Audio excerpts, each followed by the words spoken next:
a moment to talk about the old mine cut, because one of our favorites was just bejeweled and was given an engagement ring. And what I've read about this engagement ring is that it is a rectangular antique, 8-carat VS1 F-colored diamond. And I thought it'd be a cool opportunity to go through what are these 4 C's, what's a modern brilliant cut, and what is this antique old mine cut. As we get into this, most diamonds today are cut in what is called a brilliant cut. And this is very different. They're cut with a technical precision in order to maximize 3 qualities, 1, 2, and 3. And to get this standard round brilliant, some people just call it the SRB, you want to maximize brilliance, scintillation,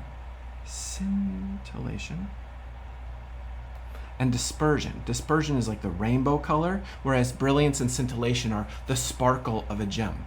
But this, let me get red out, is not what an old mine cut offers. Instead, it offers something totally different. It hits different.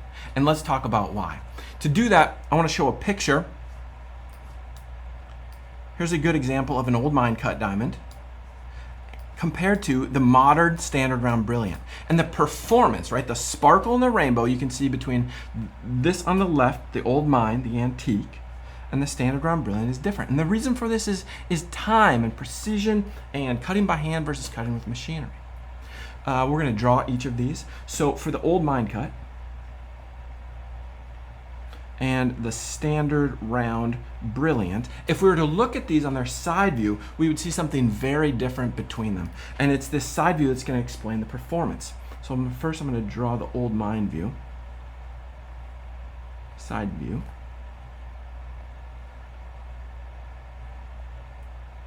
Where here's the girdle, here's the crown, here's the table. The table is what we call the top of the gemstone. The crown is the upper part. The girdle is the belt that goes around the middle that's grabbed by the prongs of the gold. The pavilion is the base of the stone. And then this little thing at the bottom is called the culet. And the shape of each of these is different in the old mine cut relative to the standard round brilliant. The standard round brilliant was developed like in the early 1900s with mathematical precision, where every angle of this design was maximized in order to increase sparkle. All right, all the parts are the same. But you can see just from my crappy drawing series that the dimensions are different. On the standard round brilliant today, the table is 55% of the width of the stone, whereas in the old mine, it's much smaller at 40%.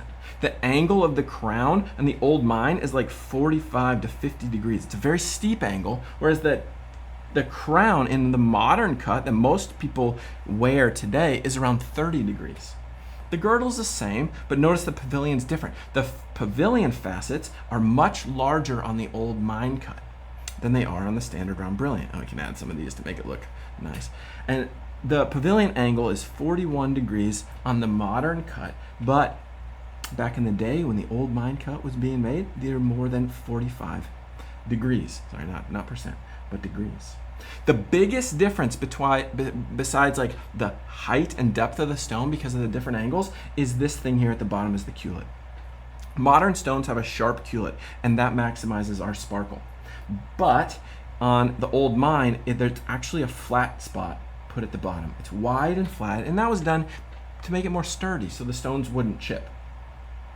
The other reason for the old mine having these bigger facets is because in olden days, light was by candlelight.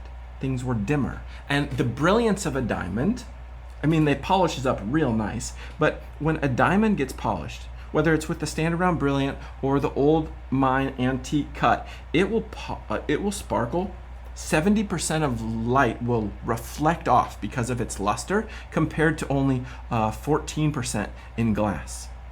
So the bigger facets sparkled the dim candlelight from the olden days. Now these dimensions of the old mine cut make it bulkier, clunkier, and to our modern eyes this is weird, but like it's effing beautiful. So I want to also show the top-down view of each of these, right? Notice they're different. One is more square and the other is round. This has to do with the shape of a diamond. When a diamond forms in nature, it forms in a shape called an octahedron. So here's a natural diamond, octahedron on the left, and you can see this shape of these triangles. And then here's a schematic on the side. Well, you always want to maximize your carat weight of a stone, and the biggest way to make a diamond out of an octahedron, you see that square outline of the octahedron, is to put a square shaped gemstone inside of it with a deep pavilion and a steep crown.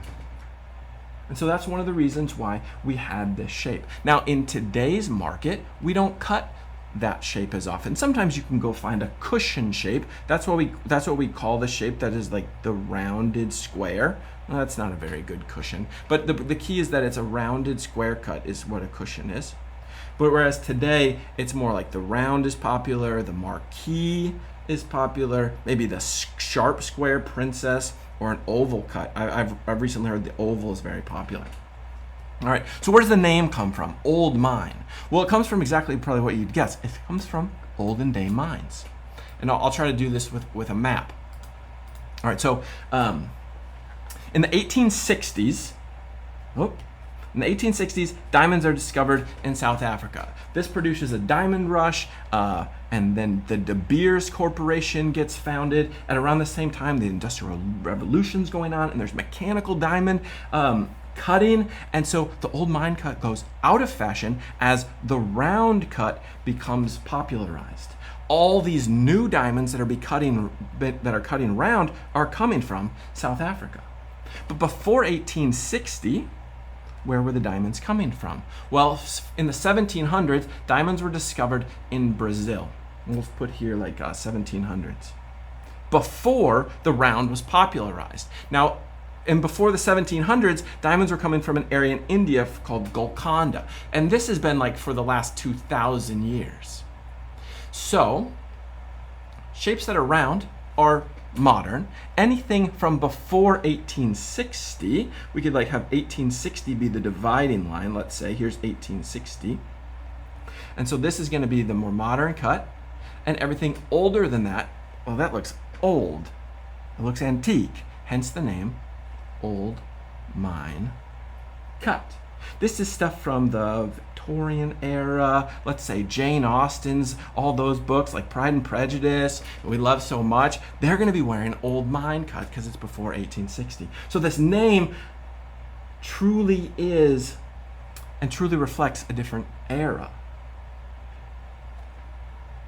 Now, the last thing to do before we're done here is I just want to hit the 4 C's, right? Because the trade uses the 4 C's to describe diamonds, and it's very helpful. It's catchy, and it helps you categorize things. And so the 4 C's, we got C1, C2, C3, and C4 is carat weight, and this is our size of the diamond.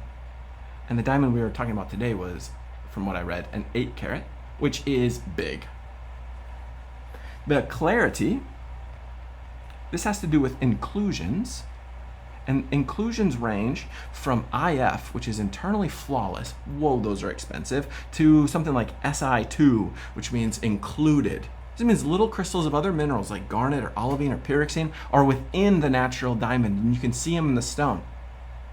The diamond we're talking about today is a VS1, so that's like very slightly included. There are imperfections in her stone of these other natural minerals that are entrapped, but we probably can't see them too well with the naked eye. But because it's an old mine cut with that culet at the bottom, that culet lets light leak out and doesn't reflect fully, so the inclusions would become more visible.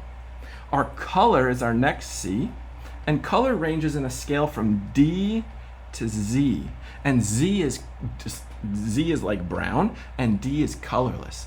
D is very expensive. Now, Taylor's is, I'm talking about Taylor Swift's ring, is graded an F is what I read. Now, this is kind of interesting about old mine cuts. And here's a good example of these different colors. So let's say hers is an F cut, which means it's like really nice, but most old mine cuts are actually like slightly yellow to warm colors, because the really nice ones, go out of, like the old mine cut goes out of style. And so the really nice ones that are the good colors that are desirable actually got recut into the modern standard round brilliant cut. And so the ones that are existing today on the market are more these yellow, less desirables. But that's not the case for the Eric Carrier we're talking about today. And then the last of the C's is cut. And the old mine cut is usually given the category poor. The angles are crappy, the sizes are weird. But that's because that's not the point. It's an antique. So this cut, like grading an antique cut as poor isn't fair. They're cut with uniqueness, and they each have their own individual personality.